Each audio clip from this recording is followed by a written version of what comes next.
this is Emil. I just want to take you through some of the changes for assignment 1. First of all, the first goal is to randomize the gap between the pipes so that they're no longer hard-coded to 90 pixels. To do that, in pipe pair.lua, we change the local variable, we initialize it with 90, and in the update function we set the gap height to anything between 90 and 120, and this will run so that every pipe that spawns will have a different gap height between the two pipes. The second goal was to randomize the interval at which the pipes spawn. So in the beginning it was set up to 2 seconds apart.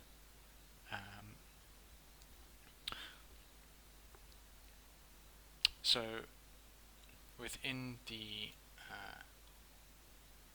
it was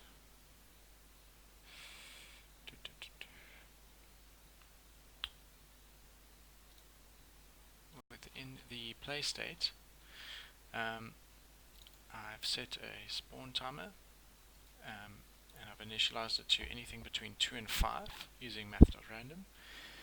And in the update function, so for every pipe that spawns, that will run in the update function, the spawn timer, if the timer that's running with delta time, if that is greater than, if that goes past our current spawn timer variable, which is randomized between 2 and 5, then I reinitialize the spawn timer to a new random number. And what that does is that after every time a pipe spawns, the next one will spawn between 2 and 5 seconds after that, roughly. The next one was to implement medals via images and so on. 3 of them when when the player reaches a certain score. So to do that, in the play state, I have in the play state render function, I have added these 3 conditions here. So if the score equals 3, so if the player currently has scored 3 points, then display the ribbon image, and also display their score and just a little congratulation message. And I've done that for score 3, 6 and 12, and for each of them there is a different image, and these images are initialized as ribbon, medal and trophy. The next goal was to implement a pause feature. So every time a player presses P, they enter the pause state. So to do that, first of all, you have to create a pause state class, and once they're paused, you have to display the image, which I've initialized to pause.png, and I've added a variable to keep track of whether the game's paused or not, so that if they press the P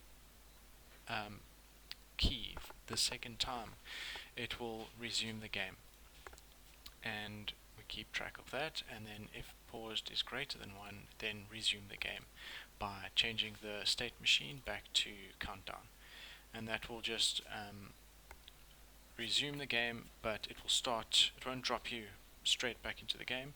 It will give you the countdown, the 3, 2, 1, and then you can resume playing. And as we enter the oh, sorry, the pause state in the render function. This is where the image, the pause image, gets displayed. And when we enter the the pause state, we pause the music that's playing in the background. We play the pause soundtrack, which I created with BFXR. We stop the scrolling, and like and opposite to that, as we exit the state, which will be called when we change the state machine, we carry on playing the music and we continue with the scrolling. So, of course, to reference this pause state, you have to add it to a table in main.lua into your state machine table, and I've added it over there. And then, of course, the P key in your left or key pressed function, you add the P key here to trigger whether that was pressed or not. So to demo the changes, I'm just going to start the gamer quickly. So the first thing we can check out is the score trophies and medals, and it should start on score 3. That's one, and as you can see, the pipe gaps are random, and so are the pipe spawns. There's the icon for third score, and a little message. Should get the next one. There's our medal, and we should have a trophy on score 12. Let me just demonstrate the pause feature.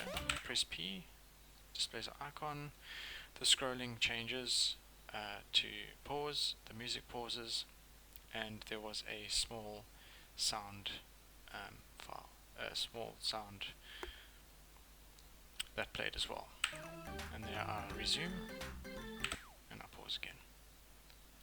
Thank you very much.